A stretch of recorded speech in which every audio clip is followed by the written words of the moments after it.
Bonsoir à tous et à toutes. Bienvenue dans notre second webinaire de l'année. Je vais attendre petit à petit pour voir si les gens se connectent parce que pour l'instant, je ne vois personne. Donc, on va attendre un petit peu. Normalement, il est aussi, notre webinaire est aussi live sur LinkedIn. Donc, on attend petit à petit pour voir si les gens vont se connecter. Sinon, ça va, vous avez passé une bonne journée, les filles? Ouais, nickel pour moi. Ça s'est bien passé, une belle journée productive, mais par contre, tu vois, dehors, à Lyon, il fait pas beau. Ah!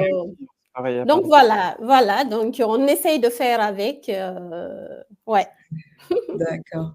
Bah, moi, là, je suis à Londres et il y a un beau soleil, comme vous Oh, pouvez c'est voir de beau! côté. C'est Ouais, étonnant que ouais. ce soit à Londres qu'il fasse beau et pas à Paris et à Je Lyon. vous assure, même moi, je suis étonnée. Il fait super beau et tout, Ouais, mais ouais, un peu bizarre. J'arrive pas à comprendre, là, c'est le monde à l'envers. À Paris, ouais. c'est pas très beau, à Lyon aussi et puis là, à London, on a un super beau soleil. Eh ben, c'est parfait. C'est Ouais. génial ça, c'est génial. Moi, j'ai hâte là qu'il pleuve parce que comme tu le vois, j'ai toujours les allergies, Oui! Tu as toujours tes j'ai le allergies?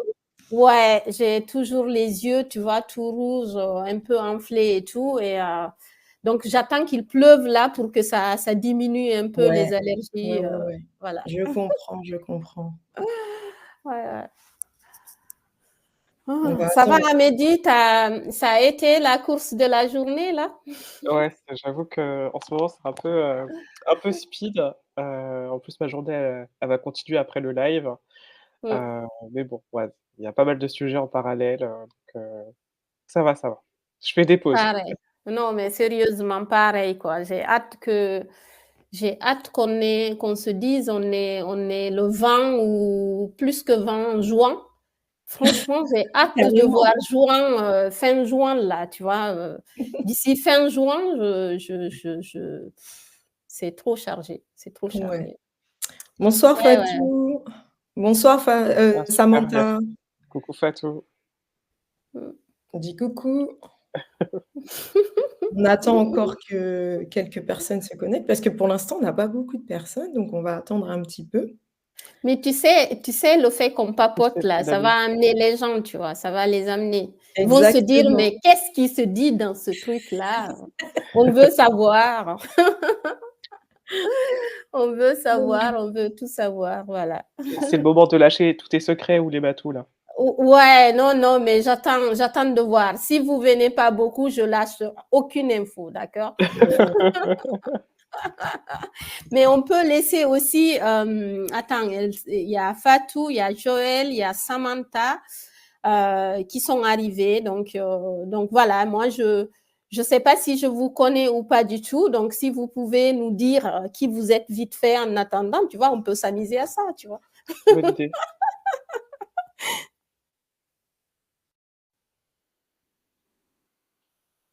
Oh, cool. Il y a Corinne, il y a Elage. On peut Eladj, y aller là. bonsoir Eladj. Ça fait plaisir Hello de te voir. l'âge. Te voir, c'est un bien grand mot. De te lire, de te lire. De te lire, voilà, de te lire. Il y a Corinne aussi qui vient de se connecter, il y a Joël également. Encore 2-3 minutes et puis après on va commencer. Je veux juste m'assurer qu'on est bien en live sur LinkedIn. Est-ce que tu peux me dire ça, parce qu'en fait en backstage on a, Senamé, qui est une des ambassadrices, de GTA, Black Women in Mhm. Tech D'accord. et donc je veux m'assurer aussi qu'on est bien en live sur LinkedIn. Normalement, ça devrait être le cas.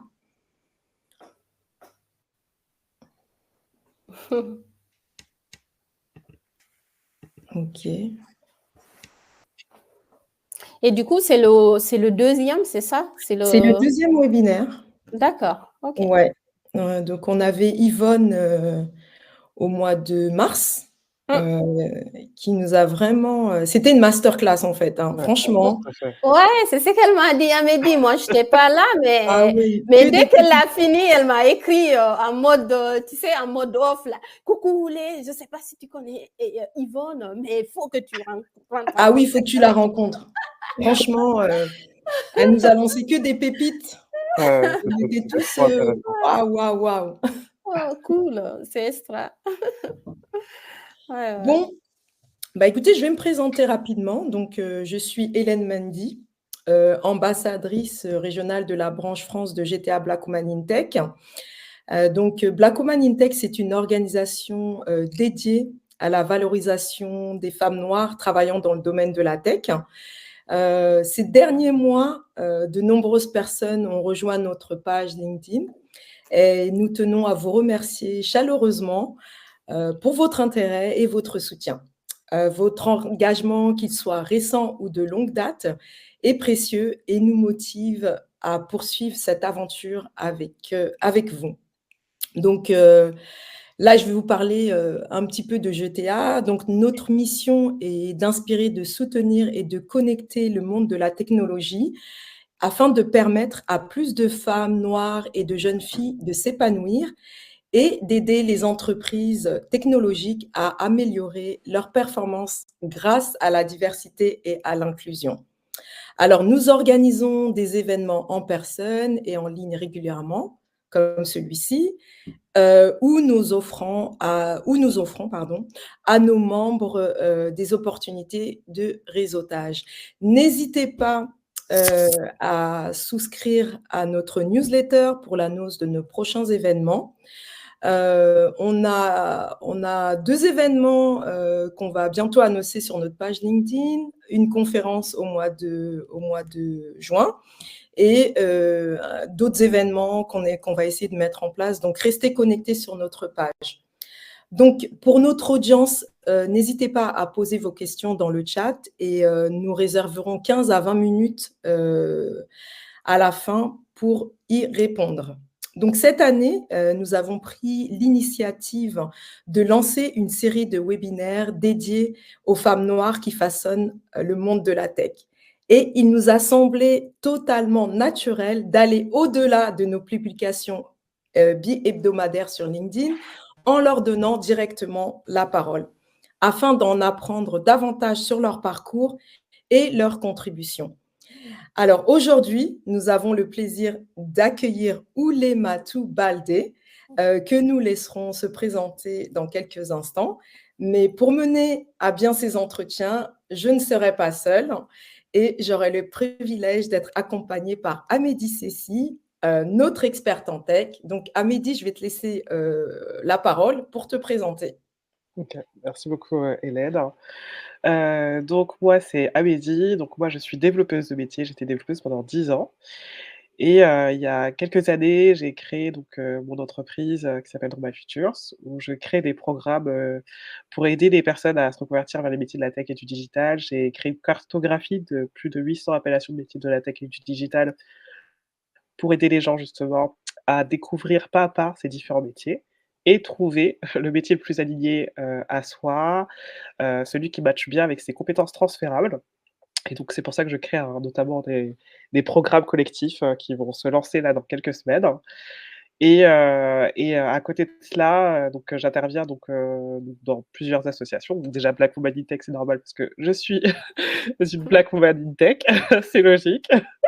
Et aussi dans l'association de Oulematou, depuis, quelque temps maintenant. Donc on aura l'occasion, je pense, d'en dire quelques mots, sur la partie cartographie des métiers, et donc ouais, principalement, voilà, c'est ça et je suis ici pour, décortiquer avec Oulé, sa partie tech de sa carrière, hein, pour vulgariser aussi parce que l'idée, c'est de transmettre, à toute personne qui s'intéresse à ce domaine, enfin, les aider à bien comprendre, comment ils pourraient peut-être suivre les pas de Oulé-Matou qui a un parcours vraiment, vraiment inspirant.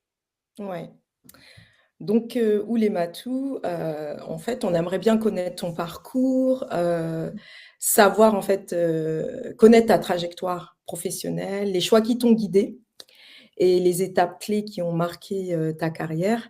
Donc, Est-ce que tu pourrais nous en dire plus sur ta carrière, mais aussi qu'est-ce qui t'a donné envie de travailler dans la tech? C'est hyper important et du coup, quels ont été tes premiers contacts avec, la technologie ou le numérique? Voilà, donc je te laisse la parole. Alors, vu que je ne sais pas si c'est des personnes qui me connaissent ou pas, donc je vais me présenter. Je suis Oulematou, comme l'a dit Hélène, Oulematou Baldé. Je suis d'origine guinéenne. Je suis arrivée en France depuis des années maintenant parce que c'est juste après mon bac, je suis venue pour faire mon cursus universitaire ici. Donc, j'ai fait tout le cursus ici et je suis ingénieure études et développement logiciel depuis presque 10 ans. Et donc, du coup, je suis diplômée dans le développement, mais j'ai un double diplôme en fait en data aussi. Donc, quand j'ai commencé à travailler dans le développement, tout le monde parlait de data, donc j'ai voulu en savoir plus. Donc, j'ai passé un double diplôme en parallèle avec mon travail, donc en cours du soir, et un diplôme que j'utilise aujourd'hui dans mes conférences, dans mes projets perso, plein de choses comme ça, parce que le développement, c'est dans mon âme, je ne peux pas quitter ce métier, je l'adore. Donc j'exerce le développement avec un côté plus de la data, voilà. Et à côté de ça, pour compléter, je suis une maman de 2 filles, une épouse épanouie et puis une femme, je pense, pleine d'énergie et qui a envie de s'engager dans plein de sujets. Et parfois, je pense que mes amis sont là pour me canaliser un peu et voilà. Voilà, en ce qui concerne la présentation, tu disais, ta question, c'était qu'est-ce qui m'a amené au développement, c'est ça? Ouais, qu'est-ce qui t'a emmené, dans le métier de la tech? Comment ça se fait que tu as une appétence pour la tech? D'où c'est venu, en fait, tout simplement? En fait, c'est venu de très loin. Moi, j'ai toujours été une fille ultra engagée, ultra voilà, engagée sur des sujets comme l'équité femmes-hommes, comme je m'interrogeais beaucoup sur beaucoup de choses que je voyais passer et je fais partie de ces filles aussi qui sont un peu rebelles, c'est-à-dire que si on me dit bah ça c'est pas pour les filles, c'est pour les garçons, et ben j'y vais quand même parce que je veux savoir. Moi, j'ai envie d'aller toucher pour savoir si ça brûle ou pas. Donc voilà. Et donc, quand j'étais au collège, j'avais intégré une troupe de théâtre qui sensibilisait sur l'abolition qui sensibilisait sur l'excision, le mariage précoce et la scolarisation des jeunes filles et garçons, évidemment. Et donc, du coup, cette troupe, pour mieux jouer, on allait voir des films, en fait, des films et des séries. Et c'est comme ça que je suis tombée sur une série qui s'appelle 24 heures chrono. Et en fait, cette série, il y avait un personnage qui s'appelle Chloé O'Brien. Et en fait, elle m'a impressionnée tout simplement parce que tout ce que je cherchais autour de moi, je le voyais en elle. C'est-à-dire, c'était une femme compétente, une femme sans qui rien ne tournait, en fait, dans la série. Elle était centrale. Et en plus, elle avait une voix qui compte. Parce que moi, depuis mon enfance, c'était mon rêve. Je ne savais pas quel métier je ferais plus tard. Je ne savais pas où est-ce que je vivrais. Mais la seule chose dont j'étais sûre, c'est que je voulais être une femme dont la voix compte. Et ça, dans cette série, Chloé, c'était ça. C'était, voilà, elle avait une voix qui compte puisque c'était l'experte informatique sans qui rien ne marche. Et donc, du coup, j'ai découvert le métier comme ça, mais il faut savoir, à cette époque-là, quand je disais je veux faire l'informatique, tout le monde souriait autour de moi parce qu'on était à la baie, dans mon petit village où il n'y a même pas d'électricité, et toi, tu parles de faire informatique, les gens ne savent même pas de quoi. Qu'est-ce que ça veut dire? Mais même moi, je ne sais pas. Je sais juste que informatique égale à Chloé O'Brien dans 24 heures chrono, et je veux faire ça. Et donc, du coup, moi, l'avantage que j'ai eu depuis le plus jeune âge, c'est que j'ai grandi avec mes frères et sœurs. Et mon grand frère aîné qui nous a, en tout cas, élevés, et puis, en tout cas, qui était la mère et le père de toute la famille, il nous a très tôt appris à avoir confiance en nous. C'est-à-dire que cette confiance commence à se schématiser. C'est que quand je disais je veux faire informatique, il me disait waouh, oui, en fait, tu vas pouvoir le faire. Quand enfant, je jouais à être la ministre de la Guinée, il me disait ouais, bravo, tu vas le faire en fait. C'est-à-dire que il m'applaudissait pour tout et puis surtout, il m'encourageait. Peu importe ce que je disais, il me disait c'est possible. Et donc, du coup, quand j'ai dit je veux faire informatique, c'est vrai que s'il n'était pas là, peut-être que je n'allais pas partir au bout. Mais en fait, il a vu déjà mon envie, mais il a pris les choses au sérieux, c'est-à-dire il a posé des questions à plein de gens qu'on connaissait. Pour faire informatique, qu'est-ce qu'il faut faire? OK, il faut faire un bac S, il faut faire ceci. C'est comme ça, en fait, tout mon cursus, en tout cas jusqu'au jour où je suis là aujourd'hui dans l'informatique, experte de mon domaine, c'est parti de cette histoire. Et c'est parti du fait qu'il m'a dit que c'est possible et c'est parti du fait que, en fait, j'avais ce rêve-là et ce rêve, pas à pas, je l'ai transformé en action et pas à pas, ces actions-là ont été des étapes, des objectifs et on arrive là aujourd'hui. Donc, c'est important quand même d'avoir des gens qui nous soutiennent autour de nous et qui croient en nos rêves, en fait. C'est aussi ça, parce que tu étais une jeune fille insouciante et tu te doutais pas qu'il fallait faire autant de choses pour devenir ce que tu es aujourd'hui et d'avoir quelqu'un, en fait, qui était là pour te soutenir tout au long du chemin. Bah, ça a été une étape importante, toi, dans ta vie, si je comprends. Il faut savoir que j'avais 13-14 ans à cette époque. Et non seulement ça ne m'a pas quitté cette envie de faire l'informatique, mais c'est surtout que tout a été construit autour de ça. Moi, j'avais cette forte motivation. Je savais que je veux faire ça et mon frère savait que je pouvais y arriver. Et lui, il savait et il me l'a fait comprendre. Et donc, du coup, je pense que en tout cas, cette attitude de rien n'est impossible, ou ne serait-ce que, OK, je vais rencontrer plein d'obstacles. Déjà, il faut quitter ma ville pour aller à la capitale. On n'a même pas d'argent, on ne connaît personne là-bas, il faut déménager. Tout ça, c'est des obstacles. Mais par contre, en fait, il faut juste mettre ton énergie sur ce que tu maîtrises, c'est-à-dire sur toi-même, ce que tu peux maîtriser. Mais les gens qui sont en face, qui peuvent te mettre des bâtons ou autres, ceux-là, tu peux choisir soit d'agir, soit de mettre ton énergie sur toi, en fait, pour pouvoir avancer.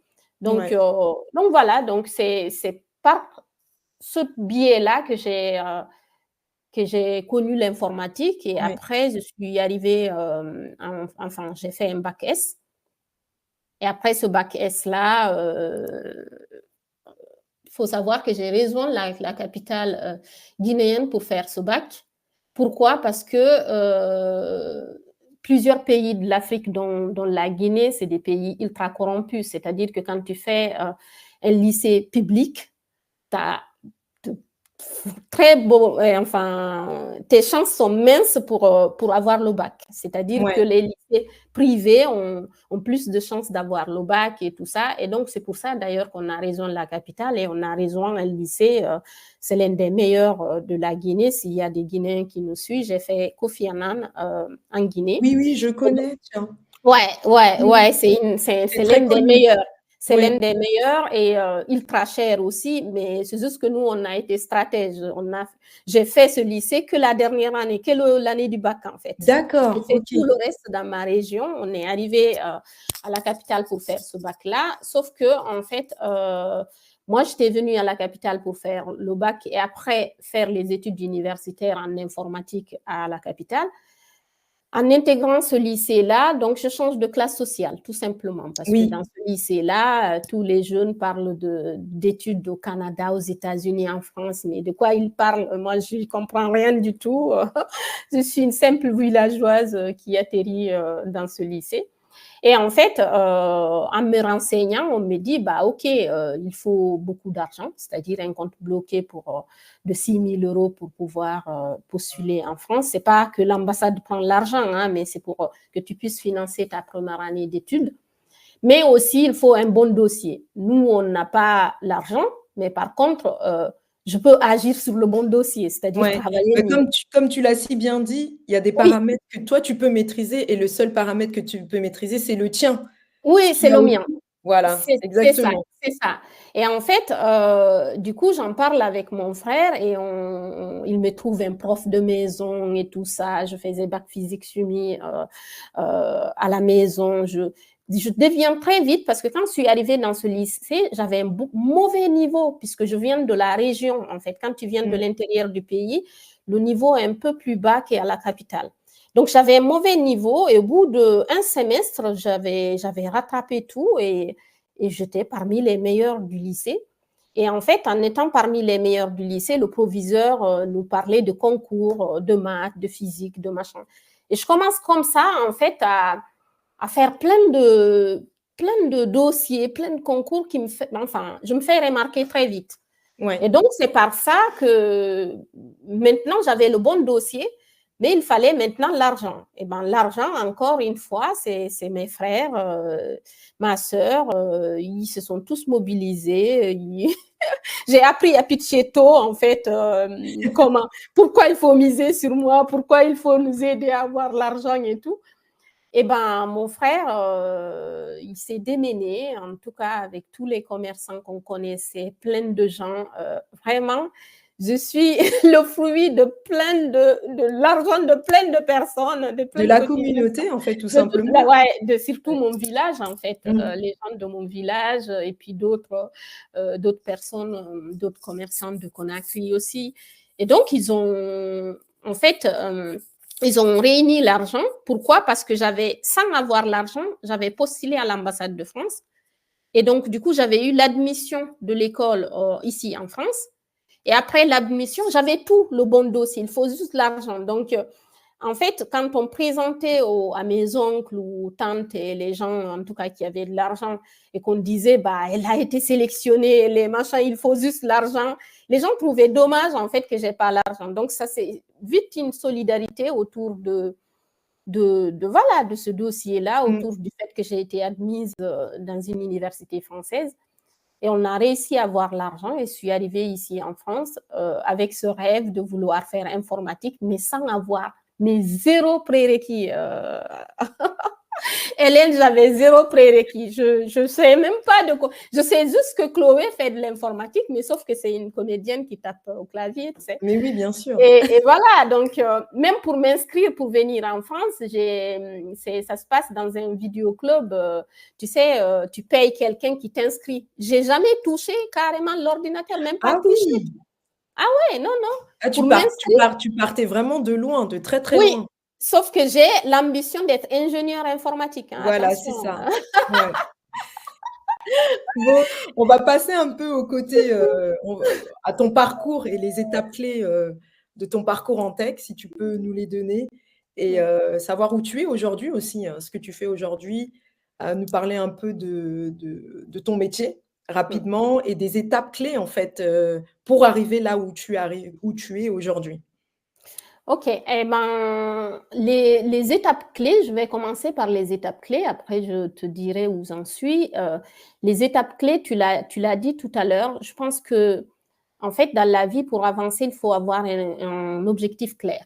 Et je pense que du plus loin que je me souviens, j'ai toujours eu des envies. Au départ, c'est des rêves, au départ, c'est juste quelqu'un a fait quelque chose, je veux faire pareil, tu vois, ça se dessinait petit à petit. Mais j'ai toujours essayé d'avoir des objectifs clairs. Et ces objectifs-là, en fait, face à ces objectifs, souvent, tu peux prendre peur, en fait, et te dire, je ne vais jamais pouvoir y arriver. Et pour ça, en fait, il faut apprendre à très tôt s'entourer, bien s'entourer, en fait. Parce que si tu as le bon entourage, en général, en fait, tu n'auras pas ces pensées de dire je vais pas y arriver. Tu auras moins la peur de l'échec, en fait, parce que tu n'auras pas cette notion, puisque les gens qui sont autour de toi sont non seulement bienveillants, mais aussi tu es dans un environnement qui te permet de de mettre ton énergie sur toi, c'est-à-dire de te dire je vais y arriver et si jamais j'y arrive pas, c'est pas grave, mais j'aurais essayé en fait, tu vois. Donc de bien s'entourer. Et l'autre point que je dirais, c'est en fait s'inspirer des meilleurs. Ça peut être, c'est anecdotique, hein, mais cette Chloé dans 24 heures chrono, c'était un personnage fictif, mais pourtant, c'est mon premier rôle modèle, en fait. Ouais. C'est Ouais. la première personne que je vois et je me dis, je m'inspire de ça. Ça peut être à la télé, un journal télévisé, tu vois une personne qui parle et tu te dis, je veux faire pareil. Mais généralement, en fait, pour mieux s'inspirer à une personne que tu te dis, c'est ton rôle modèle, il faut décrypter un peu son parcours, comprendre par où la personne est passée. Parce que très souvent, c'est drôle, mais les gens, souvent, quand ils voient, même dans les réseaux, ah, elle a réussi, ou bien il a réussi, et ils oublient tout le travail qui a été fait derrière. Et en fait, je pense que quand tu décryptes le parcours de la personne qui t'inspire, ça te permet aussi de ne pas avoir la peur de l'échec parce que tu vas comprendre partout, enfin, les étapes qu'elle a fait, cette personne a fait, mais surtout que l'aboutissement où elle est là, c'est un ensemble d'échecs en fait, un ensemble de barrières, de tomber, de pleurer, de se relever, plein de choses se sont passées pour qu'elle en arrive là. Donc ça te permet de te dire, ok, cet objectif a l'air énorme, a l'air très ambitieux, mais je vais y arriver parce qu'au final, il y en a qui l'ont fait, ou même il y en a en tout cas qui ont fait autre chose qui m'impressionne, mais ils sont passés par ces étapes difficiles pour y arriver, donc toi aussi tu vas y arriver. Et après, le dernier point, je pense que c'est pour toi-même, ta personne, c'est apprendre à fêter chacune de tes victoires. Parce qu'en fait, on est tous des humains et je pense qu'à un moment donné, il faut savoir se féliciter en fait. Et moi, franchement, ça, je ne rate jamais ces occasions-là. C'est-à-dire que de temps en temps, ça ne me dérange pas qu'une personne me dise que je suis orgueilleuse ou que je me la pète. Mais non, en fait, je ne me la pète pas. J'envoie juste un signal à mon cerveau. Merci d'avoir tenu, en fait, tout simplement. Ouais. Donc pour ce côté-là, oui, ces étapes-là, en tout cas ces aptitudes-là, je pense qu'elles sont importantes. Après, où j'en suis aujourd'hui? Aujourd'hui, oui. Donc, je suis développeuse depuis presque 10 ans et je suis passée par toutes les escaliers, c'est-à-dire développeuse junior, mais quand je dis junior, mais ultra junior, c'est-à-dire que quand j'ai fini, moi, mes études universitaires, je suis arrivée dans le monde du travail en tant que développeuse Java. Sauf que Java, on en a fait à l'université. Java, donc c'est un langage de développement, programmation informatique. On en avait fait genre un semestre à licence, quoi. Et j'arrive là dans un projet qui était en Java avec une équipe de 12 personnes, uniquement d'hommes. Je suis la 13e seule fille de l'équipe. Et en plus, ils sont bons. Et en plus, je suis débutante. Quand tu viens de finir tes études, tu as le syndrome d'imposteur, mais fois 1000, quoi. Et en plus, j'arrive là, seule noire, seule femme, seule tout ce que tu veux. Eh ben, je peux te dire que j'étais ultra débutante, mais ça se voyait aussi, tu vois, parce que même moi, j'hésitais. Donc, ce qui m'a aidé à avancer, en tout cas, à moi me convaincre, moi, que je peux rester dans ce domaine-là, parce que ça peut vite te faire partir, en fait, puisque là, il y a les remarques, il y a aussi toi, tes réticences à toi, et puis c'est difficile parce que on évolue dans des équipes agiles où les tâches doivent avancer. Chaque matin, tu dois dire ce que tu as fait et tu ne peux pas chaque matin dire que toi, tu as été bloqué et tu n'as pas réussi. Donc, je travaillais 2 fois plus que tout le monde. C'est bien dommage de donner ce conseil-là parce que ça voudrait dire qu'on est en train de pousser nos autres collègues ou bien les gens qui sont connectés ici à travailler au-delà des heures de ceux qui sont payés. Ce n'est pas forcément bien. Mais moi, j'avais fait ça. Pourquoi? Parce que ce n'est même pas pour aider l'entreprise. J'avais besoin de me pousser moi-même à aller au bout. Oui, pour Voilà, être et être toujours au niveau, aller au exactement. bout. Ça ne veut pas dire je ramenais du travail à la maison, mais par contre, tout ce que je rencontrais comme concept au travail, eh ben, je passais mes heures sur Open Classroom, sur plein de sites pour aller comprendre le concept, aller comprendre mieux. Pourquoi? Parce que ça me permettait le lendemain de me débloquer, mais aussi de tenir les discussions. Parce qu'en Ouais, fait, quand tu es une femme, même si tu es bon, hein, tout ce que tu dis est remis en question. Même quand j'avais une bonne réponse, enfin une bonne remarque, et ben personne ne l'écoutait. 2 secondes après, quelqu'un d'autre le reprenait, bah ça marchait, tu vois. Et donc du coup, j'avais besoin d'être bon en fait. Donc je pense que ça a payé au bout de même pas 3 ans. Je commençais franchement à à tenir être à le débat, l'aise. Ouais, à être à l'aise pour moi, mais aussi à tenir le débat. C'est-à-dire ouais. quand je ne suis pas d'accord, moi j'ai toujours été, en fait, je pense que depuis enfant, j'ai toujours été une lead, en fait. C'est-à-dire, quand je dis une lead, j'ai jamais aimé suivre des gens, en fait. J'aime bien quand c'est une discussion ou un débat ou machin, avoir mon avis et si je ne suis pas d'accord avec toi, le dire. Sauf que quand j'ai commencé ce boulot et que j'étais pas bon et tout ça, je vais beau aimer participer dans les discussions ou machin, bah en 2 secondes on me pliait quoi. C'est-à-dire je commençais et tout de suite déjà on te coupe la parole, mais c'est surtout aussi en 2 minutes on te dit que t'es pas bon et puis t'as pas ton avis dessus. Et ça m'allait pas. Donc, du coup, c'est pour ça que je travaillais plus que ce qui est demandé pour rattraper ce niveau. Et après, ce qui m'a aidé aussi à passer de junior à un peu moins, ou peut-être en tout cas qui se défend bien, c'est du fait que moi, j'ai commencé ma carrière dans des sociétés de services. Ça, peut-être, Amédine nous enfin, détaillera un peu plus. Mais moi, en fait, quand j'ai fini mes études, j'ai trouvé mon emploi très, très, très vite. Franchement, si tu veux, on en parlera, mais c'était un challenge et je l'ai gagné, mais j'ai eu le boulot en moins de 24 heures, mon premier emploi. Et sauf que, en fait, si tu veux, avant de faire se dire je vais trouver mon premier emploi en moins de 24 heures, j'avais regardé beaucoup d'informations sur comment monter très vite en compétences, quelles sont les entreprises qui recrutent le plus, comment nanana, tout ça pour gagner le challenge que je m'étais fixé avec ma copine. Au départ, c'était ça. Et donc, j'avais compris, je ne sais plus que c'était une étude que j'avais vue ou une vidéo, je ne sais plus, qui m'avait dit que quand tu es junior dans le monde du développement informatique en général, c'est bien d'aller dans les sociétés de services, même si ce n'est pas les plus simples possibles et tout ça, mais tu montes vite en compétence. Pourquoi? Parce que tu changes beaucoup de projets, en fait. On t'amène une mission, dès qu'elle finit, on t'amène à une autre. Alors qu'une société finale, quand tu l'intègres, tu vas vite être bon sur prendre en main le métier de l'entreprise et puis la routine, le quotidien, c'est toujours les mêmes applications. Mais ça ne te permet pas forcément de monter vite en compétence parce que tu vois la même chose. Alors que les sociétés de services, dès que tu changes de projet, parfois tu changes de méthode, parfois tu changes complètement de langage. Il y a plein de choses qui rentrent en compte. Et moi, donc, les 6 premières années de ma carrière, j'ai fait que des sociétés de services. D'accord.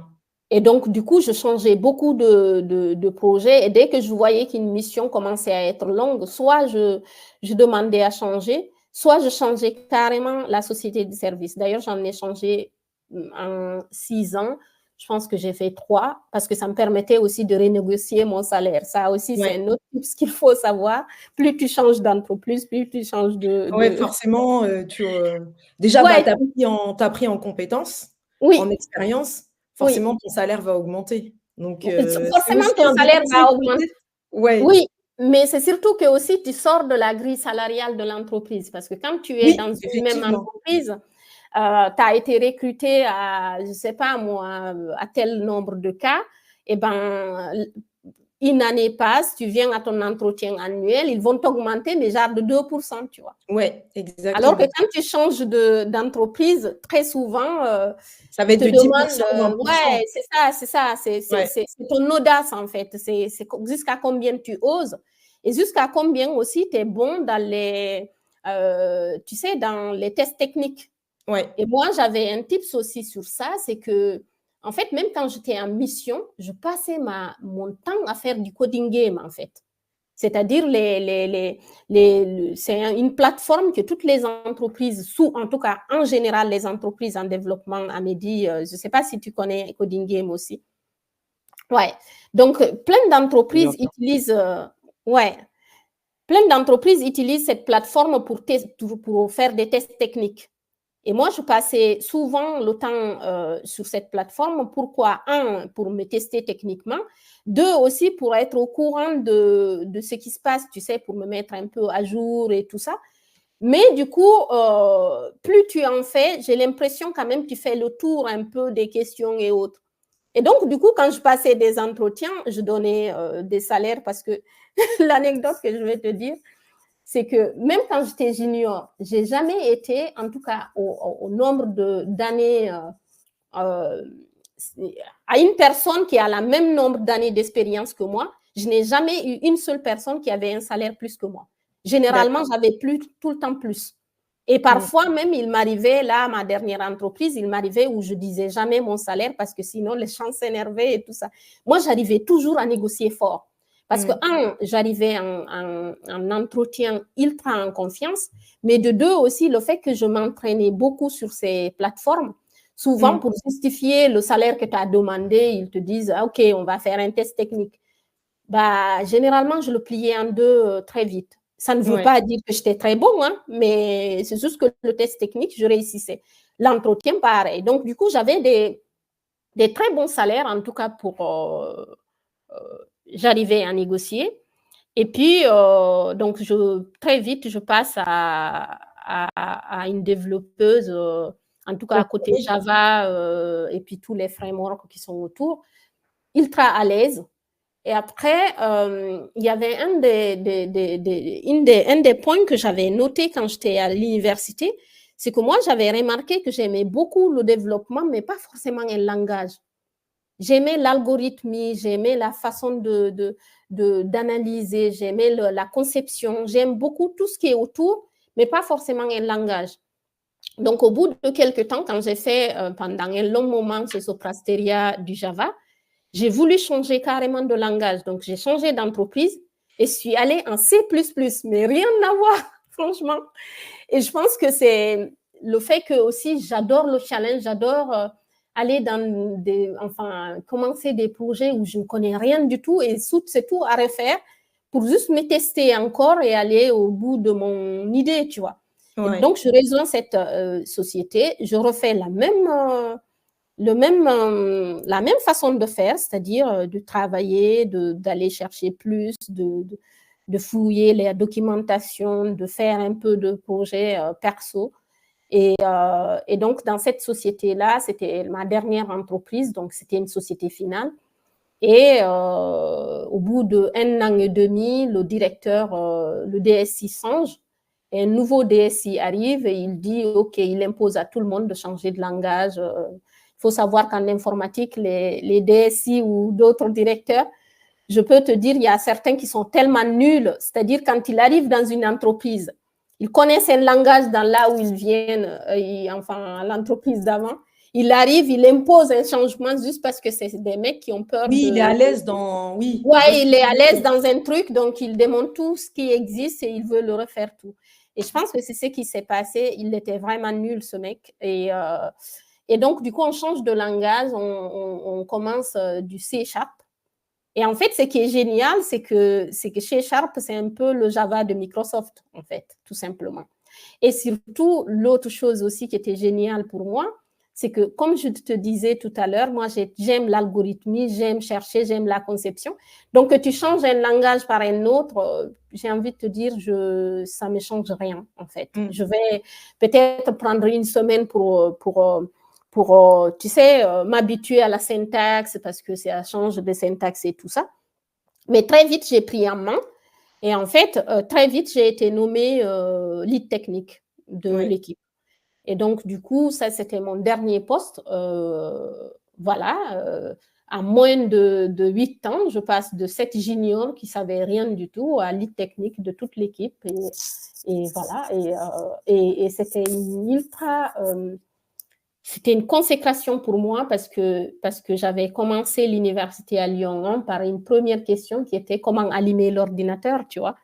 Et là, je suis dans une équipe de plusieurs personnes où j'étais lead technique. Ouais. Et je peux te dire, je me la pétais, mais à fond, tu vois. Parce que, un, j'étais bonne techniquement. Deux, je m'assume. Et trois, je suis votre lead, attention, tu vois. Ouais. Je rigole. Non, mais en fait, juste pour résumer un petit peu ton parcours, il y a l'audace, déjà, la confiance en soi, et aussi toujours rechercher à s'améliorer, à trouver des nouvelles, en fait, se challenger, en fait, à chaque fois de devenir la meilleure, en fait, dans son domaine, dans un domaine en particulier, dans un langage en particulier, et de toujours chercher à exceller, en fait. C'est vraiment ça, en fait, à exceller. Et je pense que c'est vraiment, tu as bien résumé, je pense que je m'ennuie très vite quand tout va bien, en fait. Et je pense que c'est pour ça aussi, je pense pas que c'est une bonne chose parce que en fait, je déborde d'énergie, je mets mon énergie sur plein de choses, je travaille peut-être même trop. Et je pense que ça me met malade de temps en temps, hein, et c'est pas forcément bien. Mais c'est juste que je ne sais pas faire autrement, en fait. C'est-à-dire, j'aime bien comprendre, j'aime bien ne pas être larguée sur un sujet, j'aime bien, ça ne veut pas dire sur tous les thèmes, hein, sur toutes les thématiques que je rencontre. Non, c'est sur mon domaine, j'aime bien comprendre ce que je fais et j'aime bien me dénoncer. C'est-à-dire que quand je ne sais pas, je le dis, mais haut et fort, mais limite, je prends un micro, je ne sais pas. Et tant que je n'ai pas compris, je ne veux pas qu'on passe parce que j'ai envie de comprendre. Et ça, je pense que même à l'université, j'ai eu plein de moqueries de camarades qui me trouvaient très nulle parce qu'en fait, je pense qu'ils me trouvaient très nulle parce que je le disais, si tu veux. Et quand j'ai pas compris, même si vous allez tous rire, j'ai pas compris en fait, tu vois. Et voilà. Et donc du coup, je pense que ce qu'on va rajouter de ton résumé, c'est peu importe le métier que tu fais, que tu veux faire, essaye de voir si tu as de la passion, s'il y a la passion en fait. Si tu es passionné du truc, peu importe le sujet, peu importe la difficulté, tu vas y arriver. Parce qu'en fait, grâce à ta passion, au point qu'on disait là, s'entourer, aller apprendre à ne pas avoir honte de ne pas savoir, de ne pas avoir peur de l'échec. Enfin, d'ailleurs, ce mot échec, pour moi, dans ma tête, en tout cas, le concept n'existe pas quelque part. C'est juste que, en tout cas, j'essaye et je continue d'essayer. Et si j'y arrive, ok. Si j'y arrive pas, c'est pas grave. Et je pense que ce côté-là, en général, il n'y a pas que moi. Tous les développeurs et développeuses, y compris Amédi qui est là, puisqu'on se connaît très bien, nous l'avons toutes et tous, en fait. C'est-à-dire que pour faire de l'informatique, peu importe le métier que tu choisis, que ce soit de la data, du développement, peu importe, si tu n'as pas la passion pour le faire, ça va être compliqué. Parce que c'est très difficile et ça évolue très vite. Donc, tu as besoin d'avoir la motivation pour le faire. Et l'autre chose, si tu n'es pas curieux et si tu es une personne qui se ment, c'est-à-dire que tu n'as pas compris, tu fais genre tu as compris, ça ne marche pas en fait. Parce que tu vas être vite largué, quoi. Tu vas vite être largué et puis, si tu veux aussi, dans les équipes, les tâches les plus difficiles, on les donne. En fait, ce qui est le plus challengeant, ou en tout cas intéressant dans notre domaine, on le donne à ceux qui sont bons. C'est pas bon, genre, techniquement, ils les ont mesurés, mais ceux qui ont l'habitude d'aller au bout, tu vois. Et sauf qu'en fait, si tu es dans une équipe où toi, c'est juste les petites tâches que tout le monde sait faire, copier-coller, qu'on te donne, un, tu évolues pas, et de deux, tu vas vite t'ennuyer dans le métier et tu vas vite partir, en fait. Ok. Merci, Oulé. On va donner la parole à Mehdi. Je vais te laisser un peu résumer le parcours technique de Oulé, donner quelques petits pointers, comme on dit en anglais. Donc, je te laisse prendre la parole. Bien. Ouais, enfin, super parcours, Oulé. Je voulais rebondir déjà sur ce que tu viens tout juste de dire. Le j'ai pas compris. Finalement, pour moi, c'est ta plus grande force. Parce qu'en fait, bah, nous, on est, seniors, toutes les 3 dans nos métiers respectifs et on sait que c'est ceux qui posent des questions, qui disent: «Je n'ai pas compris». C'est à eux qu'on va pouvoir mieux expliquer pour pouvoir avancer. Donc finalement, ce que j'aime bien dans ton parcours roulé, c'est que peu importe le point de départ, du moment qu'on aime apprendre, qu'on est curieux et qu'on a cette envie de se dépasser et ben, en fait, on va, rien ne peut nous arrêter et Mmh. ton parcours, c'est vraiment l'illustration de cela. Je voulais faire quelques points, de clarification sur certains termes que tu as utilisés, Oulé, qui vient du Mmh. monde de la tech en effet. Tu as parlé des ESN, donc les sociétés Mmh. de services, Mmh. donc qui sont ou à l'ancienne, on appelait ça des SS2I, donc c'est les boîtes de consultants où il y a plein de consultants, de développeurs, dans la tech et en fait, on va les placer chez les clients. Nous, on est payés par la société de service et en fait, après, on va aller dans plein d'entreprises différentes et c'est pour ça que tu expliquais que tu avais beaucoup bougé d'entreprise et c'est super intéressant et c'est ça qui a contribué au développement de tes compétences. Pour le coup, moi, j'ai un peu la même expérience que toi. Pareil, j'ai fait plusieurs, j'ai travaillé, ouais, dans une dizaine de boîtes différentes et ce qui fait que ça fait un vrai boost sur les compétences. Donc voilà, c'est pour les personnes qui aiment bien changer d'environnement, on recommence de zéro, mais en fait, à chaque fois, on va un peu plus loin et donc on retrouve bien ça dans ton parcours, Oulé. Il y avait un autre point, c'est le fait de changer d'entreprise directement, pour, augmenter son salaire. Je confirme, c'est vraiment une excellente stratégie. Dans la tech, c'est totalement normal de faire ça, de rester 1 an et demi, dans une boîte et de changer et c'est vrai qu'on fait un boost de 10 comme tu l'as dit, Hélène.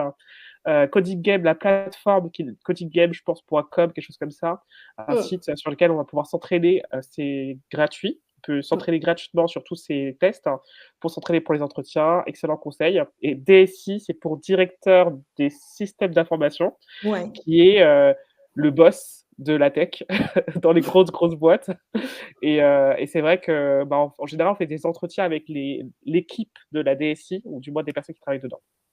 Ouais Oulé, et j'ai 2 juste questions. pour ajouter aussi pour la DSI, c'est dans tous Ouais. les domaines informatiques, en fait. C'est Mmh. aussi, dans la RH parce que nous aussi, Mmh.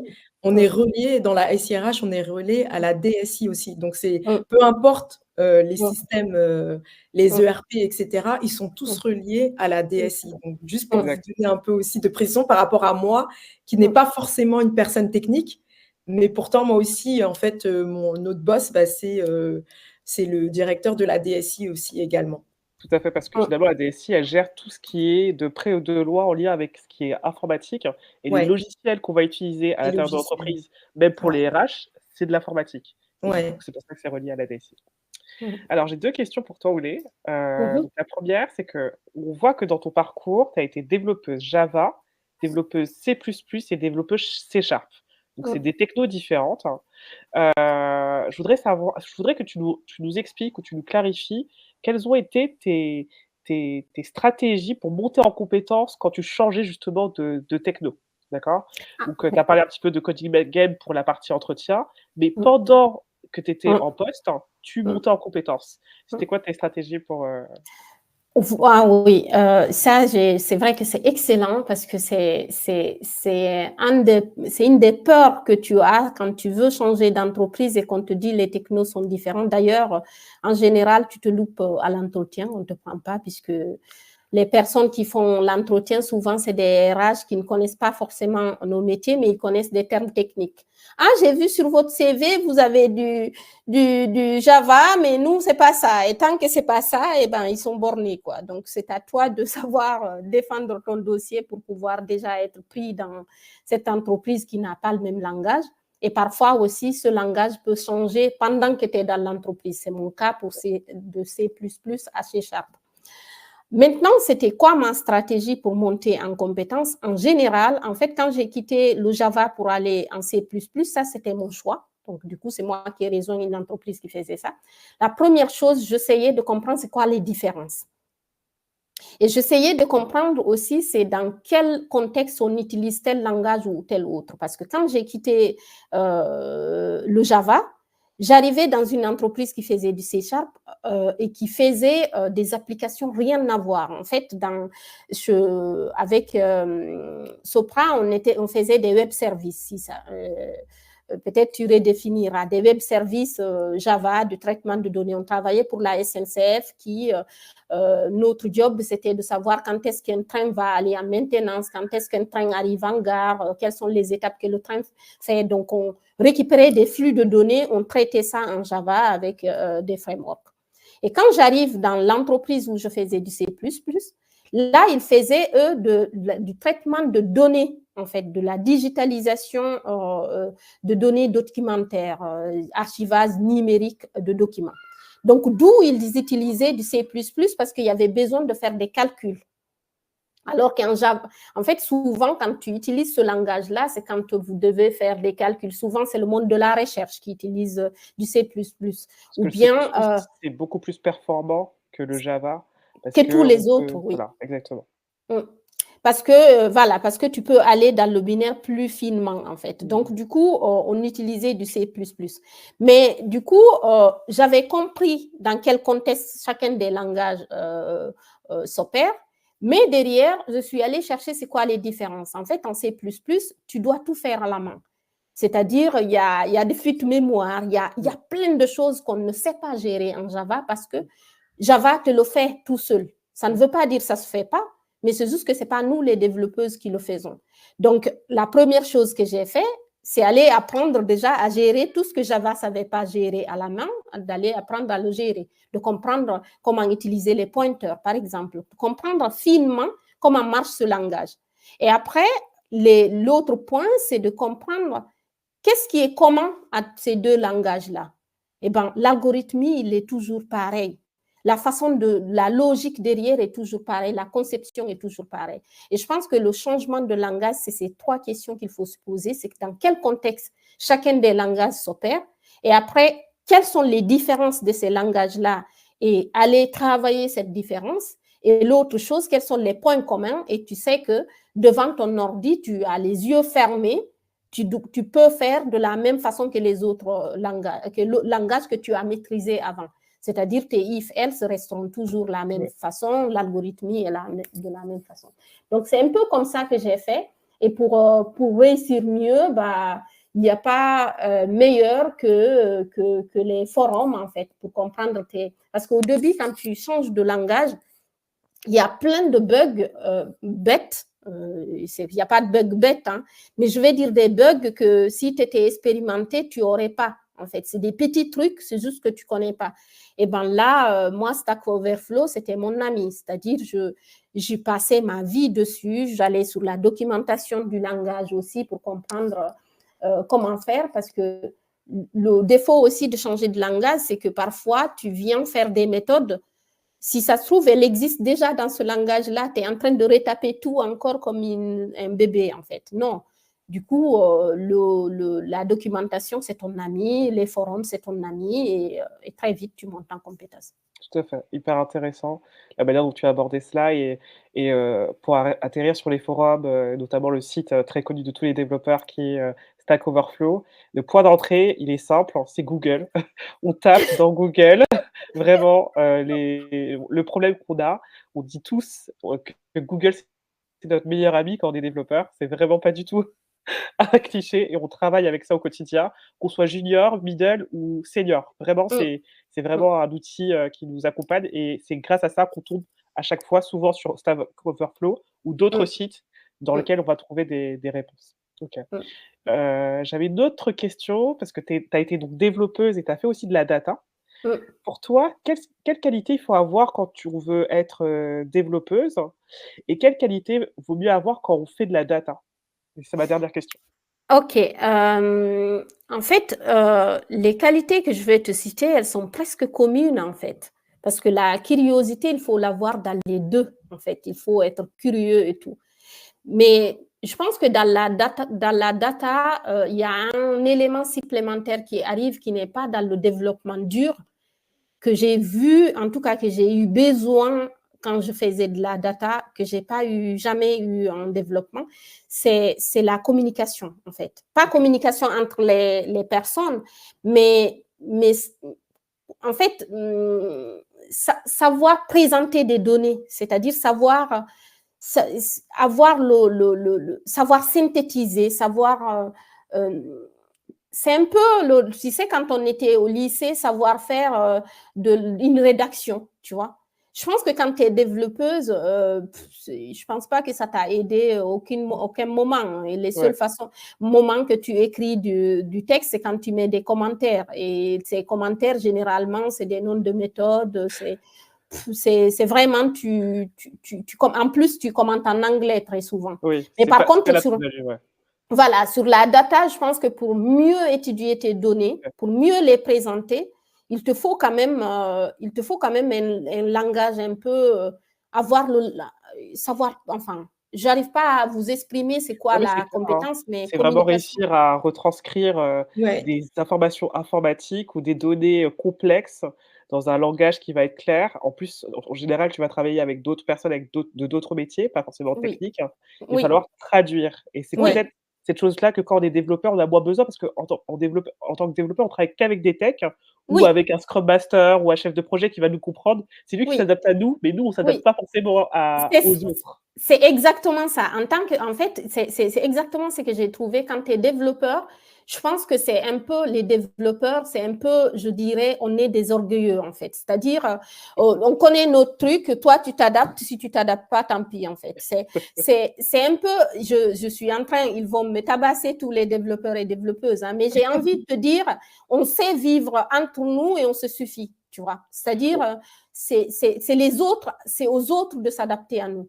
Alors que je pense que quand tu fais de la data, tu es quand même sur une intersection où tu parles à des communicants très souvent, tu parles à en fait, tu vas chercher tes données chez des gens RH qui réunissent des données et tout, mais tes données, pour qu'ils soient externalisés, tu parles aussi aux communicants. Donc, je pense que quand même le talent de communication, en tout cas de texte, écrire sans faute, sans faire des milliers de fautes et autres, tu en as besoin de ça quand tu es dans la data que si tu es dans le développement. Ouais, et en termes de, bon, je vais aussi intervenir par rapport à la data parce que moi j'en fais aussi un peu. C'est aussi la façon dont tu le présentes.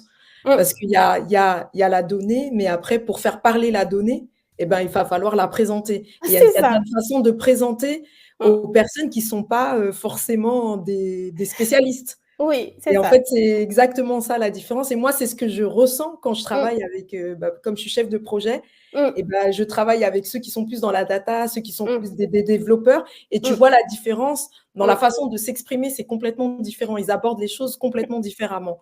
Et je le ressens, moi, en étant au milieu, en fait. Et je pense que en fait, tu vois, des introvertis, tu en trouves beaucoup dans le développement. Et j'ai l'impression un peu moins dans la data, en fait. Parce que dans la data, tu as quand même besoin si tu es quelqu'un qui est, je sais plus c'est quoi la maladie de ceux qui font plein de fautes là, tu sais, je sais plus. Dyslexie. Oui, voilà. Je pense que si tu es quelqu'un qui ne peut pas placer deux phrases qui se suivent, je pense pas que c'est bon d'aller en data, en fait. Parce que il y a quand même besoin de ton travail, de l'expliquer, de le poser quelques phrases. Ça, c'est ma façon de voir, hein, parce que moi, le peu que j'ai fait de la data, j'avais besoin en tout cas d'expliquer mes données. Alors qu'en développement, on teste ton logiciel. En fait, on produit l'interface, c'est l'interface qui parle pour nous. Donc, on n'a pas besoin d'expliquer derrière. C'est ça. On a juste besoin que tous les autres développeurs comprennent notre code. Donc, ça, il y a toute une logique à suivre, de bien commenter, de bien machin, voilà. Et ça, tu n'as pas besoin forcément d'être bon en parler français ou autre pour le faire. Et l'autre point, c'est que, comme elle l'a dit, il y a l'interface qui parle pour toi. Et sauf que quand tu, par exemple, développes un logiciel, tout le texte écrit, c'est même pas toi qui l'écris. En fait, il y a eu une maquette qui t'a été envoyée avec même le texte dedans. Toi, tu fais juste le travail. Moi, par exemple, qui suis spécialisée en développement back-end, je fais que le moteur. Je m'en fous vraiment du texte, de tout ce qui est écrit, tu vois. Donc, je fais la partie qui fait tourner. Il y en a aussi qui sont front. Ça ne veut pas dire qu'ils écrivent le texte. Hein. C'est juste qu'ils font le visuel et tout ça. Donc, je pense que c'est une appétence, en tout cas, qui peut être différente entre la data et le développement. Après, il y en a peut-être plein d'autres, mais c'est celle qui me saute aux yeux. hyper Ouais, intéressant. Merci ouais. beaucoup, Oulé. Merci Oulé. Et j'aimerais que tu parles un peu de ton organisation Mmh. rapidement, parce qu'après on va passer aux questions. Tu nous expliques un peu comment tu as créé YISO, c'est ça, Mmh. hein, si je me Oui, trompe pas? YESO, ouais. YESO, IT Woman. Mmh. Et tu nous en parles un peu plus puisque on est connectés aussi, nous, en fait, la connexion qu'on a, c'est par rapport à ça. C'est comme ça qu'on s'est connus à travers Amédi Mmh. parce que, bah, on a des organisations, qui mettent en avant les femmes dans la tech.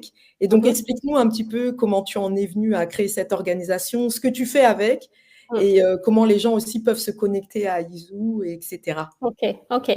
En fait, donc YESO est arrivé au départ, ça s'appelait IT Women Movement, on a changé de nom pour l'appeler YESO. YESO, veut dire avenir un peu, ma langue maternelle, voilà.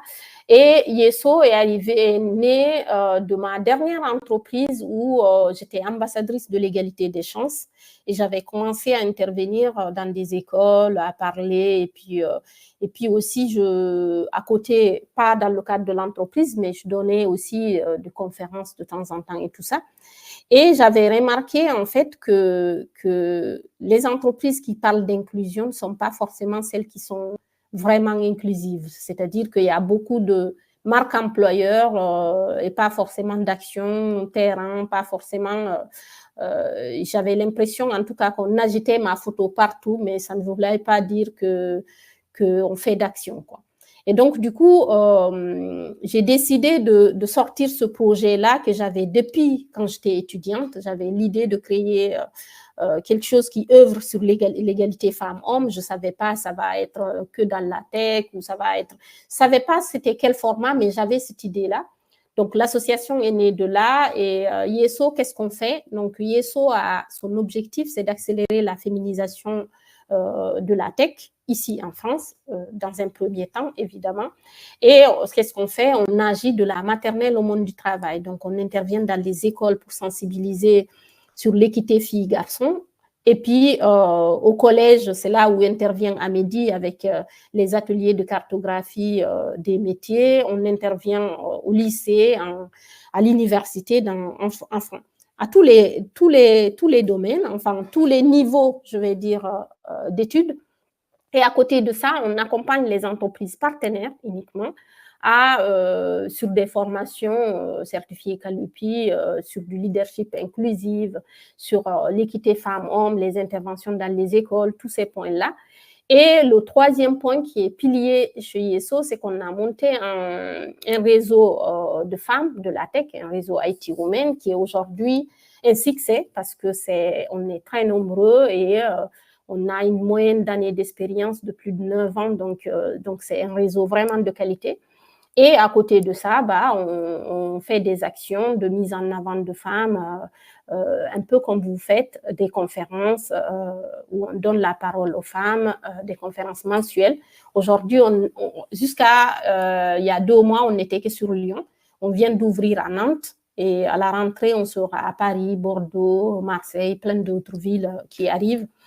Et à côté de ça, on a un livre qui va sortir dans peu de temps là, qui répertorie plein de femmes de la tech, des articles, plein de choses et qui est soutenu par plein de femmes haut level, parce que la préface, c'est Madame Elisabeth Moreno et Catherine Ladouce, qui est la présidente du Haut Conseil de l'égalité.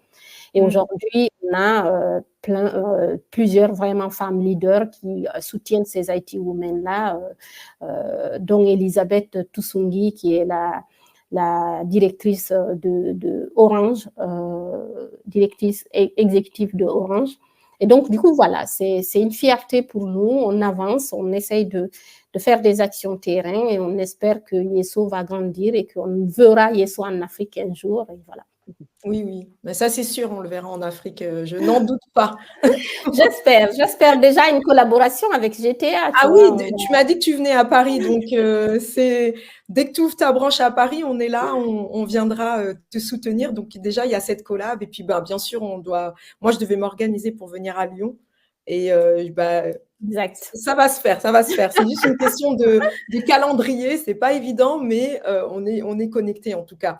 Et moi, je voulais, est-ce que tu as un conseil en particulier? Ça sera le dernier mot avant qu'on passe la parole aux personnes qui sont dans l'audience.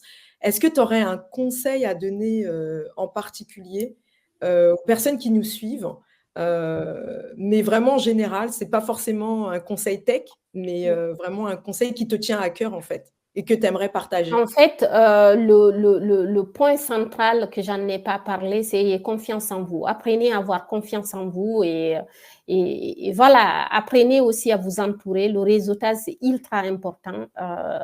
De suivre enfin, d'intégrer des associations, c'est ce que ça vous permet aussi d'élargir votre réseau, enfin, de s'intéresser à l'humain tout simplement et il y aura toujours un retour positif en fait. On ne s'intéresse pas aux gens pour qu'il y ait de retour, mais en général, il y a toujours quelque chose de bien qui peut en sortir.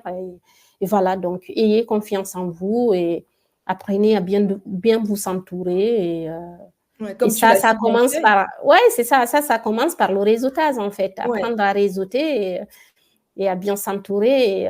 Et c'est ce qu'en tout cas, on essaye de faire à Yeso. Yeso, c'est ça, c'est apprendre à tout le monde à avoir confiance en soi, en les autres et pouvoir travailler entre les hommes et les femmes sans qu'il y ait de soucis. Et voilà. Et l'autre dernier point, c'est se dire aussi dans sa tête, même si c'est peut-être pas tout à fait juste, c'est qu'un échec n'est jamais complètement extérieur, en fait. C'est-à-dire que apprenez à mettre votre énergie sur ce que vous maîtrisez, tout simplement. Et moi, j'ai tout rencontré, du sexisme, du racisme, de tout ce que tu veux. Et en fait, j'ai toujours décidé est-ce que je dois agir ou pas, en fait. On a le droit d'être confronté à du racisme ou du sexisme et de décider de rien dire, en fait, parce qu'on a pensé que c'est pas le moment, ou parce qu'on n'a pas l'énergie pour, ou parce qu'on a d'autres chats à fouetter. Mais par contre, on peut aussi décider d'agir. C'est-à-dire, pourquoi je t'en parle de ça? C'est que, en fait, souvent, en tant que femme noire, parce que c'est très souvent, toi, c'est ton public, c'est que la société te fait comprendre que si tu es victime de tel truc, il faut se battre, machin. Moi, j'en ai marre que ce soit les victimes qui se battent, les victimes qui font tout, qui font machin. Les victimes, OK, on peut se battre, mais on a aussi le droit de choisir de mettre notre énergie ailleurs, en fait. Moi, pendant toutes mes études, je peux te dire, j'ai vécu le pire racisme des profs que j'ai à l'université. Et je peux te dire, et je n'ai pas honte, je n'ai pas agi, en fait. Je l'ai laissé parce que si j'agissais, c'est des profs, ils me donnent encore plus de mauvaises notes. Et sauf que ces mauvaises notes me font redoubler. Si je redouble, je me suis rapatriée en Guinée. Ouais. Donc, c'était... En fait, il faut choisir ses combats. C'est pas tous les combats qu'il faut mener de front. Voilà, voilà. Choisir son combat au moment opportun, en fait. Ouais, il faut choisir son combat, mais aussi prendre en compte les paramètres autour. Si c'est pas ce moment-là qui t'arrange, tu as le droit. C'est ce que je dis au moment, voilà, au moment opportun. Au moment opportun. Aujourd'hui, par exemple, tout ce qui s'est passé quand j'étais à l'université ou bien... Aujourd'hui, par exemple, les gens me font du racisme, mais ça ne passe jamais. C'est-à-dire que j'agis. Pourquoi? Parce que je sais que je suis assez compétente pour agir. J'ai un gros réseau pour rebondir. Je suis bien entourée. En tout cas, j'ai décidé, c'est le moment d'agir. Mais avant, je n'agissais pas parce que ce n'était pas le moment. Et je pense que ça, c'est chacun de nous qui peut savoir. Ce n'est pas moi qui vais vous dire agissez contre le sexisme, contre le racisme, contre machin. Chacun de nous doit se poser la question. Est-ce que ça m'arrange d'agir maintenant? Ou est-ce que je laisse d'autres agir et je viendrai plus tard? Ou est-ce que je n'agis jamais? Ou est-ce que j'agis tout le temps? On a le droit de tout. On a le droit de... Exactement. C'est ça. C'est exactement ça. Et c'est ce que je dis à propos de Black Women in Tech. C'est qu'il y a des gens qui sont là, qui sont sur notre page, qui nous suivent, mais qui ne vont pas forcément être actifs. Mais moi, ça ne me dérange pas, en fait, parce que ça leur donne aussi... Voilà, ils ont le droit de simplement prendre le backseat, comme on dit, et de voir ce qui se passe. Et peut-être qu'un jour, ils vont décider qu'eux aussi, ils ont envie de vraiment rejoindre et d'être actifs. Mais moi, ça ne me dérange pas parce que chacun mène le combat qui lui semble à sa portée, en fait, tout simplement. Non seulement qui lui semble à sa portée, ce n'est pas parce qu'on n'agit pas qu'on est pour ou contre ou machin, tu vois. Exactement. Et je pense que c'est là où l'importance des associations. En fait, Ouais, intégrer une association te permet, moi, par exemple, quand je te disais, les profs me faisaient tout ça, ma façon d'agir, c'était pas forcément directement devant ces profs parce que je savais que ça s'aggravait et que je ouais, risquais même mes études. Et ben, j'agissais autrement. C'est là que je suis devenue chroniqueuse radio. ouais, Je me défoulais chaque week-end dans mes chroniques, c'est-à-dire je donnais tout ce que je pense dans ces chroniques-là radio qui sont écoutées par milliers de gens. Donc, j'avais mon impact à ce niveau-là. Et ouais. aujourd'hui, des associations comme la nôtre, comme la tienne, parfois intégrer ces associations aussi, c'est agir. C'est-à-dire que Et c'est agir, se dire, exactement. moi, j'ai pas l'énergie pour agir. Il y a d'autres qui agissent. Je vais me rejoindre à ces collectifs et je vais, ne serait-ce que soutenir, c'est agir en fait, soutenir Ouais, ce collectif. exactement. En tout Mmh. cas, en tant que femme noire et dans la tech, j'ai décidé de mon choix d'être contre un truc, d'être pas contre, d'agir, de pas agir, c'est mon droit aussi en fait. Et je pense Ouais, qu'il faut dire aux gens, c'est OK ça aussi, quoi, tu c'est vois. OK, exactement. Amélie, tu voudrais rajouter autre chose? Je pense qu'elle a tout dit. J'aime beaucoup comment, elle a abordé cela, même, non, je prends le conseil, la vision, des fois c'est vrai que dans la tech, on est, je pense, très, très on en a déjà parlé à Hélène, concentrés sur nos carrières. Mm. Parce que je pense que, bah, on a enfin, c'est déjà un défi, c'est une montagne finalement d'aller dans ces milieux-là. Là, elle a très, très bien, dit et son parcours l'illustre parfaitement. C'est qu'il y a beaucoup de travail, on est passionné, on a besoin de monter en compétences, on a besoin d'être bon. Donc ce qui fait que, bien sûr que comme dans tous les métiers, on fait face à des expériences, vraiment nazes, de personnes, complètement nazes. C'est juste que ça les gens sont débiles Mm. et en fait, on décide de, bah, les laisser dans leur débilité ou on décide de s'arrêter, de s'intéresser à eux et qu'ils Mm. nous absorbent notre énergie. Mm. Mais en fait, ce que j'entends, Oulé, c'est que toi, tu étais concentré, en fait, sur ton objectif. Mm. Tu l'as atteint et aujourd'hui, eh bien, ton objectif, il a changé et Mm. dans l'objectif que tu t'es donné aujourd'hui, c'est agir contre, toutes les problématiques qu'il y a, notamment autour du sexisme Oui. et en fait, Et c'est ça, en fait, si tu veux, moi, mon premier objectif, c'était d'avoir mon diplôme. Quand je l'ai voilà. eu, mon second, c'était comment faire pour pas être junior. Quand je l'ai été, comment faire pour être le meilleur de mon domaine. Et ce signal-là, je l'ai eu quand j'ai été lead technique. Je l'ai eu quand j'ai été nominée parmi les 100 personnalités de mon domaine. Je l'ai eu quand j'ai commencé à donner des conférences jusqu'à faire des TEDx. Je l'ai eu quand j'ai été talent de l'année 2023.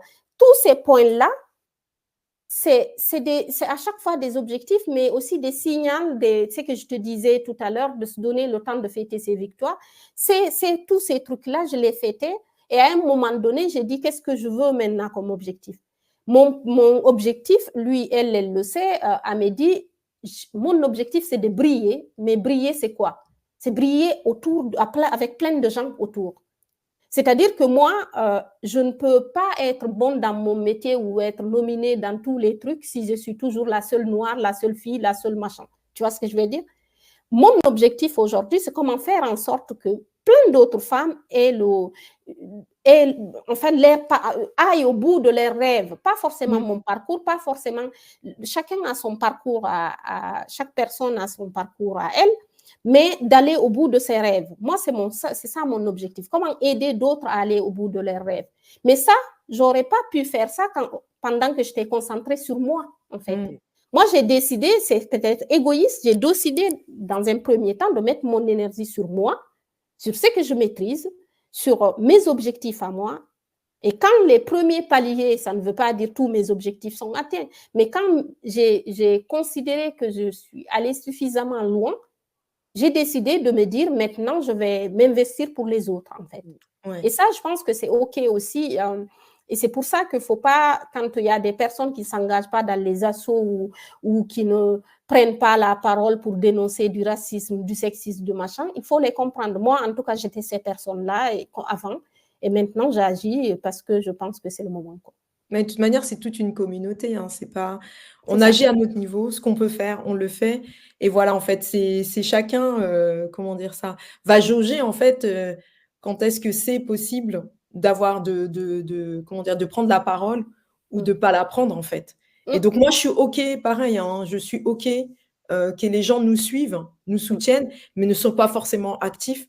L'important, c'est qu'on a du soutien et ça le prouve tous les jours par Ouais. le nombre de personnes qui nous suivent sur Raison. LinkedIn, le nombre de personnes qui participent à nos webinaires, qui viennent à nos conférences. Et ça, c'est le plus important, c'est qu'on arrive à délivrer un message et qui passe pour la majorité des gens qui viennent, mais qui sont pas forcément peut-être actifs. Mais ça, moi, je suis OK avec, en fait, tout simplement. Ouais. On partage ça. Ouais. Alors, est-ce qu'il y a des questions dans l'audience? Parce que j'en vois aucune. Donc on va attendre juste quelques c'est la mère secondes. envoyer un message. Moi, j'ai peut-être une question qui est ta question, Hélène, que je trouve hyper intéressante. Pour rouler, c'est, comment tu as géré, l'équilibre, vie de Ouais. famille, tu as 2 filles, avec ta vie, en tant que développeuse, voilà, est-ce que tu pourrais nous partager, cela? Je pense qu'il y a un seul mot qui me vient en tête, c'est que j'ai un mari parfait, en fait. Je pense que c'est la dire ça. Je savais que tu allais me parler de ton mari. Non, je pense que en plus, c'est une vérité. Je pense que sans Guillaume, en fait, je ne peux pas, moi, Oulé n'existe pas sans Guillaume. Guillaume, peut-être, n'existe pas aussi sans moi. Je pense que j'ai gagné une pierre deux coups, c'est-à-dire j'ai trouvé un mari, mais un binôme en même temps. Tu vois, c'est mon excellent binôme, c'est-à-dire quand moi, je suis très carrière, lui, il est très famille, donc on forme vraiment un bon binôme sur ça. Moi, quand je suis avec mes enfants, parce que je suis une maman poule de ouf, quand je suis avec mes enfants, Amélie est venue chez moi, elle l'a vu, je suis 1000 à l'air avec mes enfants.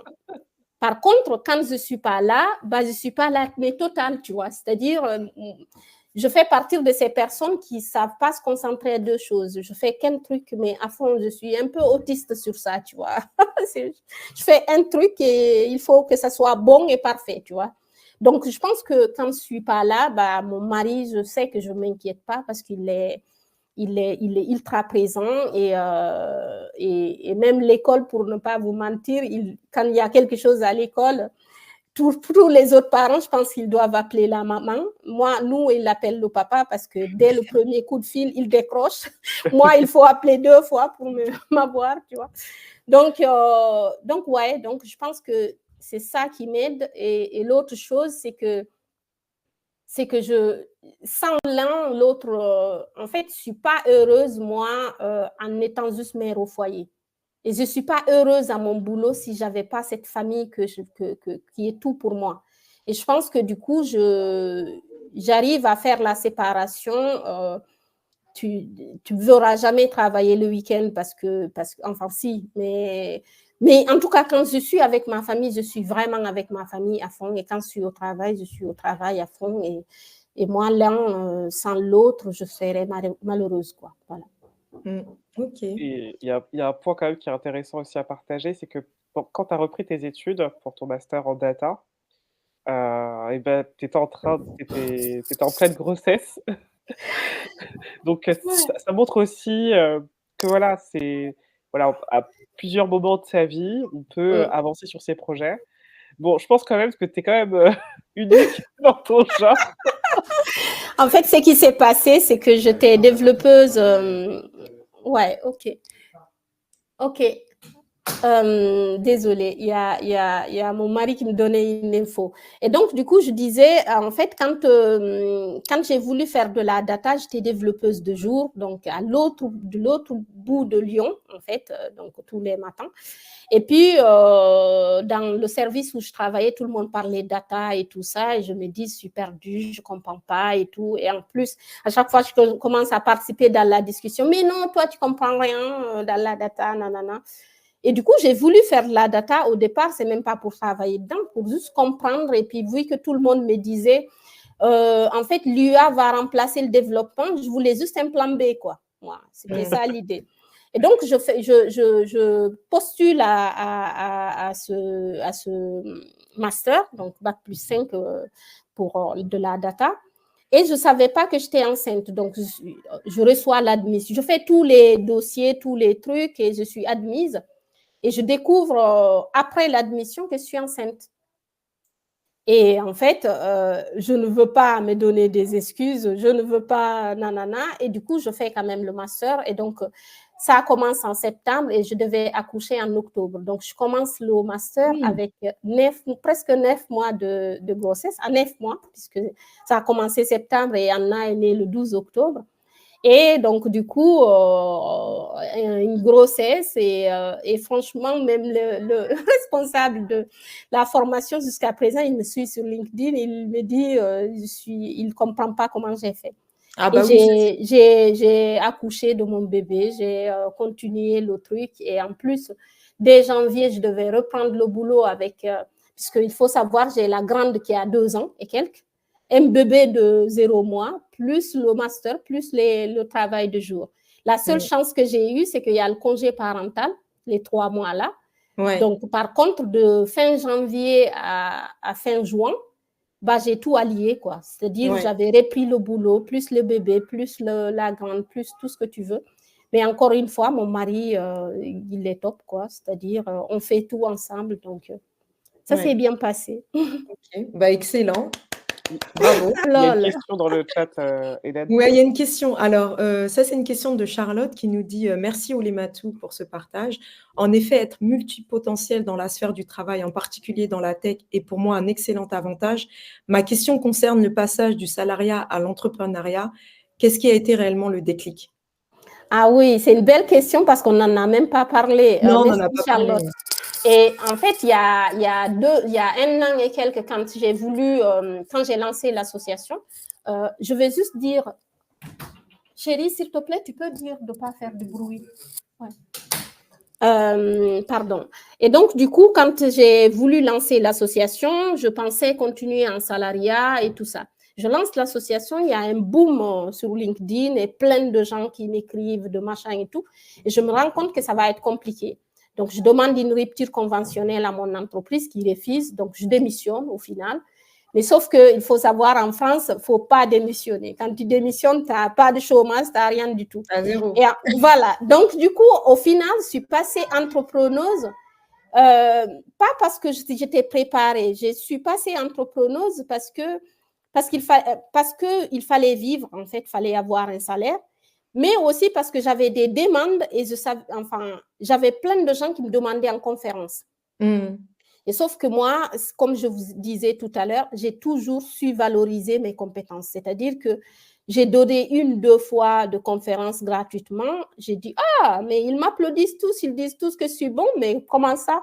Alors, il faut que je fasse payer. Parce qu'en fait, donner gratuitement aux gens, c'est pas valoriser le métier en question et toutes les personnes qui l'exercent. Et de 2, se dévaloriser tout simplement. Donc, du coup, j'ai voulu passer en conférencière professionnelle et il me fallait une auto-entreprise. Je suis passée à ça. Et donc, parallèlement, je faisais l'asso et dès que l'asso s'est structuré, installé, j'ai voulu, du coup, faire mes prestations informatiques au nom de cette auto-entreprise. Au final, pour répondre à la question, moi, c'est les prestations qui ont, c'est du fait que je voulais de l'argent, je me suis interrogée à faire payer mes prestations que j'aurais pu donner gratuitement. Au départ, c'était les conférences. Et après, c'est du fait que ces conférences-là, tout le monde m'a demandé, que j'ai créé l'auto-entreprise. Et après, les prestations dans le développement, au final, ça s'est fait facilement parce que j'ai fait toute ma carrière à Lyon. Oui. Et donc, du coup, les entreprises, je connais pas mal de gens. Et donc, les missions se faisaient toutes seules. Donc, ça a été ça a été facile pour moi grâce au réseau, en fait. Ouais. Bah, merci beaucoup, Oulématou. On n'a pas eu le temps de parler de plein d'autres choses, mais je pense que c'était très intéressant de te connaître toi, de connaître ton parcours, d'où tu venais, ce qui t'anime. Vraiment, c'est très, très important. Comment tu arrives à allier ta vie de mère, d'épouse, mais aussi de femme entrepreneur et leader dans la tech. C'était important aussi de connaître un peu plus ton profil que ce qu'on avait partagé. En fait, nous, on avait partagé un profil et là, c'était hyper important de savoir qui tu étais, en fait, l'humaine que tu es, pardon. Et donc, merci encore. Et alors, il y a beaucoup de choses qui font écho en moi. Alors, quelle force Oulematou, merci pour votre partage. Il y a beaucoup de choses qui font écho en moi. Est-ce qu'on peut vous retrouver en présentiel? Alors, Ah ouais. Edwine, tu dois être la meilleure amie d'Hélène là. Hein. je sais pas. Ouais, avec plaisir à toutes et tous qui sont dans le chat. Merci à vous. Je sais que voilà, on a discuté spontanément. Donc, si vous avez des questions, n'hésitez pas à m'écrire, à m'envoyer. Tu organises des événements de temps Elle organise des à événements Lyon. aussi. Oui. À Lyon. Faut se déplacer à Lyon. Oui, si vous êtes à Lyon. Tu viens à Paris. Mais parfois, tu elle doit vivre à Paris, mais on va arriver à Paris là, dès la rentrée à partir de septembre. On s'organise là. Le réseau IT Women est partout et elles veulent lancer Yeso partout. Donc, du coup, vous nous retrouverez à Paris en présentiel. Voilà. Et ça peut être aussi oui, voilà. Et puis tes événements aussi à Hélène. Si elle m'invite, je serai là. Ah bah oui, bien sûr. Je vous conseille de suivre Oulé sur LinkedIn pour savoir où est-ce qu'elle est, parce qu'elle bouge quand même pas mal dans toute la France. Hein. Ouais. Ah, Oulé, l'autre jour, tu étais dans quelle ville? Je sais plus. Oui, c'est vrai que j'étais à Nantes, j'étais à Strasbourg il y a quelques temps, j'étais à Toulouse. En fait, vu que du coup, une de mes prestations, c'est donner des conférences, et ben, je donne un peu partout. Je commence à connaître la France un peu plus. Donc, suivez Oulematou sur ces réseaux, sur LinkedIn, et vous en saurez plus sur les événements en présentiel. C'est ça, aussi bien en tant que conférencière, mais aussi par rapport à ton organisation. Par rapport à Yeso ou par rapport aux partenaires comme le tien. Et sachant que quand j'ai une conférence dans une ville, il faut savoir, en général, je dors et je fais du networking autour. Enfin, j'organise un petit truc en off à côté. Donc, si vous me voyez dans votre ville, n'hésitez pas de m'écrire et on se fait un déj avec plaisir. D'accord. Il y a Kadira, il y a Kadira qui est en ligne qui dit merci pour le partage, je vous ai rencontré à Nantes. Ah oui, parfait, Kadira. Si je pense que ça me dit quelque chose. Je pense qu'on s'était parlé. Ouais. Ce que j'allais dire, c'est que ton asso, en fait, elle accueille des femmes dans la tech, donc c'est vrai que ça peut être un moyen d'échanger, ou du moins de contribuer à l'asso Yeso, quoi. On fait à peu près les mêmes choses, les mêmes actions, d'où du coup c'est ultra intéressant de se coordonner. De se coordonner, exactement. Ouais, avec plaisir. Merci beaucoup, Oulematou. C'était un plaisir de t'avoir ce soir et d'avoir vraiment appris pas mal de choses que je ne connaissais pas à ton propos. Voilà, on avait déjà échangé pas mal de fois, mais là, c'était super intéressant de juste te connaître un peu plus et de voir comment tu es passionnée. Tu es vraiment une passionnée et ça, moi, j'adore. Ouais, et ben moi, ce que j'adore, c'est ton look là, tu vois. Combien, on est d'accord, Amélie, elle est ultra belle, mais belle comme tout, quoi. Tu es ultra bien fringuée et tout. Franchement, c'est la classe attitude là, tu vois. Oh, merci beaucoup. Ça, c'est Hélène. Allez, merci à tous. Merci. Je vous souhaite une bonne soirée. Merci à vous. Et puis, on se retrouve bientôt sur un autre webinaire le mois prochain. Et nous avons notre conférence au mois de juin. Suivez-nous sur nos réseaux. Bye bye. Merci, salut. Au revoir. À bientôt. Merci, Sinabé.